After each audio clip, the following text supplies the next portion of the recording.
So, here we are, map number 1 of the best of 1. And it is a replay. 2 Zerg players going to be battling it out here on Habitation Station.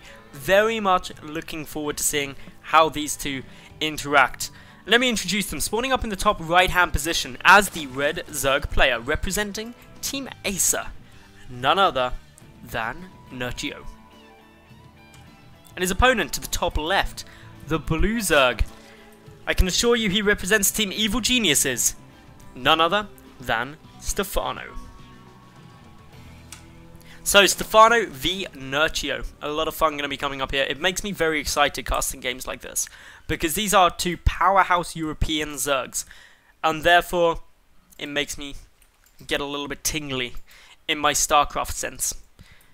They're both coming over the dead Ultralisk as well. Do you reckon, like, obviously you have different swarms of Zerg, and they obviously have different queens and stuff after the Overmind died, but do you reckon they get sad when they see another Ultralisk dead? I don't know. Do they even have any ability to feel sad? Do Zerg feel emotions? I don't think they do. If they do, I reckon it's just anger all the time at everything. Seems most likely. Anyway, for the moment these two playing relatively safe, relatively cautious, not getting any early pulls or any cheesy stuff. Anyway, in now comes the single drone, going to be a hatch first, coming down from Stephano. Meanwhile, Nerchio opting for the spawning pool first. That's always good times, getting different builds. How they interact is also very interesting, and I do talk about this a lot when I cast ZvZ.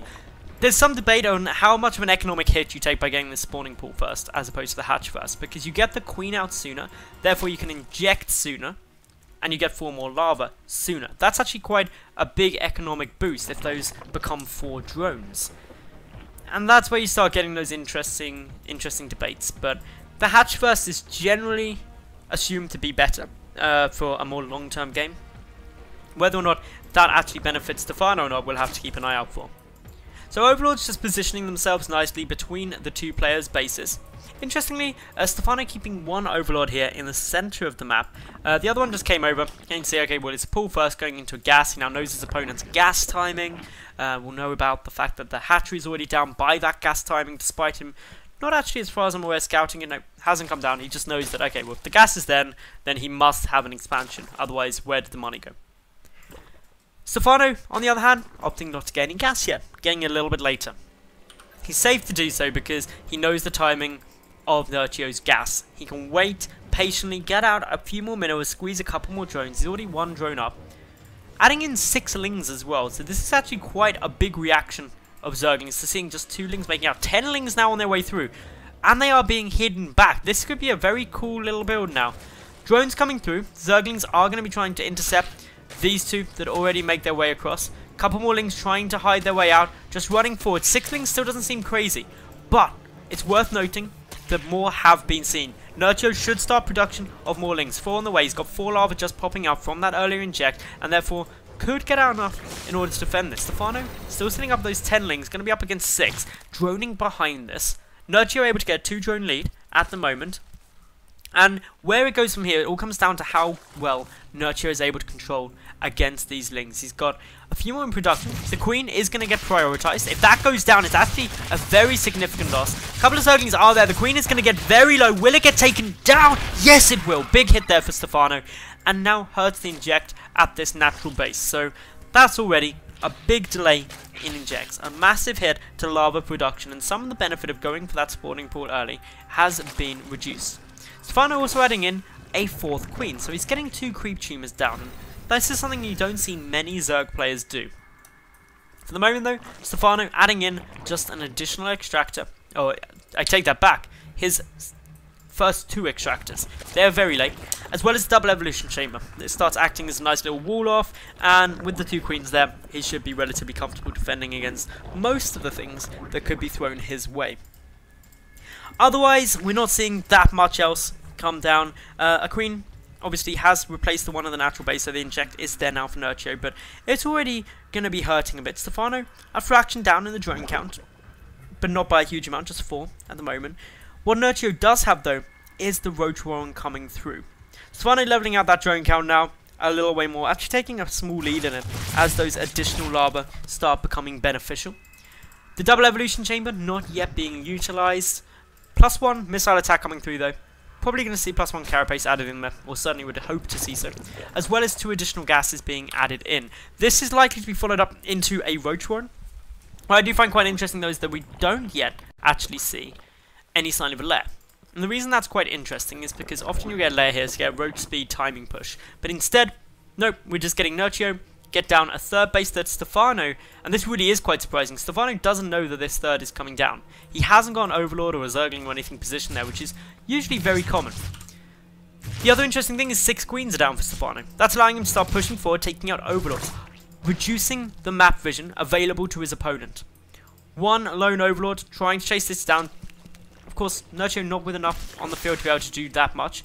A lone Zergling has got through. Didn't see a roach one though. It is now on its way down. Another Overlord gets taken down. Nerchio apparently thinks this is Snoot. Nerchio, guess again. There are quite a few Zerg players you can guess, but Snoot is not the correct one. Maybe you'll make some more guesses later through the game. It is good fun. But anyway, roach one on its way. 1-1 upgrades coming through 2. The lair on its way down, and the third coming out for Stephano. Nerchio though, he has got his third up already. That gives him extra production. He's also adding in Tunneling Claws and Burrow. This is a cool little strategy. I love burrowed roaches play. It can make some very exciting times start to happen. They're making their way forward, going to be keeping a good little look on exactly what damage they can do. Are likely to force a cancel here, because while there are 8 roaches on the way out for Stephano, I don't think he's going to be able to keep that up. 3 spines are in production now, help him guard his natural and main, but this third definitely going to go down. Cancel, forced, and now Nerchio has a very nice lead in terms of his economy. Being up a base and up a couple of workers definitely means that he's looking pretty fly in terms of the income. Especially when he takes those additional gases, it's going to be very helpful to him. Add in the fact that he's got additional production too, and everything starts looking very nicely rounded. Stephano though, he's adding in the +2 missile attack. Probably going to see +2 carapace as well. But Nerchio has Tunneling Claws and has Burrow. He's going to be ready to go for this. No upgrades though at the moment. I don't believe Nerchio even has an evolution chamber. No, he doesn't. So this is already a big upgrade lead for Stephano. 1-1. He's got 2-2 on the way and roach speed. More roaches coming through. Plus the infestation pit means that he's got fungals. The concern though is he's got no way as of yet to deal with those burrowed roaches. No overseers are down. No spore crawlers. No form of detection. May not even see the fact that we've got a nice little kind of tremble in the ground as the roaches come through. Going to be sneaking through. Nerchio, of course, being a little less happy about this, thinking that he's in a very good spot. But Stephano seems pretty confident. Losing some units up in his main base is going to be trying to trade against these roaches with the upgrade advantage. It is quite substantial, but the third, yet again, taking quite some big damage. But it's able to stay up for the time being. We've got more roaches coming in from both sides. Big battle down in the third here. The queens are helping. Need to see some more transfuses, but unfortunately, the energy not really there. The one queen that had enough energy for a transfuse gets taken down. The main base still getting harassed by these burrow roaches, which is very frustrating to try and deal with. But for the moment, Stephano's held it off. He took a decent amount of worker losses, though 7 in total, which means he's 10 down compared to that of Nerchio. And now Nerchio is going to be trying to end out this game pretty quick. He knows that he's got the mobility due to that burrow, and also just the harassment potential. And what he's going to be aiming for is this third base. Add in as well that these roaches heal up exceptionally quickly when burrowed, and Stephano is now sitting in a spot where actually he needs to be very cautious how he trades, but he's adding in, oh my goodness, some swarm hosts. Anyone who saw his tweet the other day of a 2-hour plus ZvZ with swarm host v swarm host was hilarious, but this may very well be going that same route. Nerchio attempting to punch through here with his own roaches. The 2-2 upgrades not yet kicked in for Stephano. They're still 5 seconds away from completion, but once they go, that is a massive lead. Nerchio being forced back for the moment, adding in more roaches at the moment. More roaches coming in defensively as well for Stephano, who's now got a couple of swarm hosts. These waves and waves of locusts will actually deal very well with roaches, especially since the overseers are here now, and so Stephano has vision. The 2-2 upgrades done. Stephano just returning the see ya nerd comment with another see ya. And well, Nerchio now has to try and find another route through. I don't know if he actually saw the swarm host yet. The locusts haven't been pushed too far forward. Enduring Locusts is on its way down. But still, Stephano looking to hold quite nicely. His third base was a lot later than that of Nerchio's, but Nerchio hasn't attempted to take a fourth. He is, though, taking down his Hydra Den, adding in more roaches. His 1-1 upgrades, though, are hugely behind that of Stephano, who's already at 2-2. And as such, Stephano, if he were to get aggressive, would theoretically then have a nice little lead in terms of any trades, even with the Burrow and the Tunneling Claws, because there's Overseers there. So while the heal is good, Division being granted means that Stephano will be able to utilize his upgrade lead. Enduring Locust on its way, of course more Swarm Hosts coming through. That's going to take Stephano up to 7 if my maths is good. Yep, it will.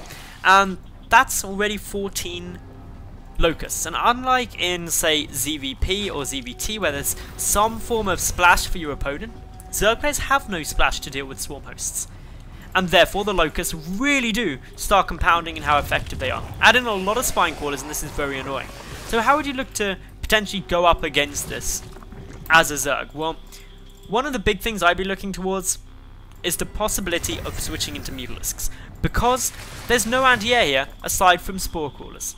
That makes it very difficult to move out. But for the moment, Nerchio adding in a couple of additional Hydralisks. His 1-1 upgrades are about to be done. So that somewhat levels out that discrepancy between the two. He's got his 4th base coming down as well. But Nerchio is now aware that his opponent has got those Swarm Hosts down. He's also lost 2,300 more resources than that of Stephano. While the Locusts are getting taken down as they come through, as they get more sizable in number, it's going to get more and more awkward. Stephano now clumping up, going to get a couple of roaches here for free, which is always very nice for him. Takes those down with the upgrade advantage. With a better concave, will have to retreat out of that position. Hugs up on a lot of these roaches, goes for the engagement, trying to trade as effectively as he can. He does have a few Locusts coming into the mix as well, and with the upgrade lead, will be forced back. But Hydra's now coming into the mix. They're going to be focusing those Overseers to stop the detection being available to Stephano, and therefore allow his own roaches to burrow and be microed far more efficiently than that of his opponent. The Locusts still getting a couple of kills here. Any kills the Locusts get are a unit for free. Literally not even energy cost there. And Nerchio still losing substantial amounts more resources than that of his opponent. With the Roach Hydra Force though, Nerchio is maxed out. Stephano just sitting back for the moment, adding in more Swarm Hosts, not even attempting to take a 4th at the moment.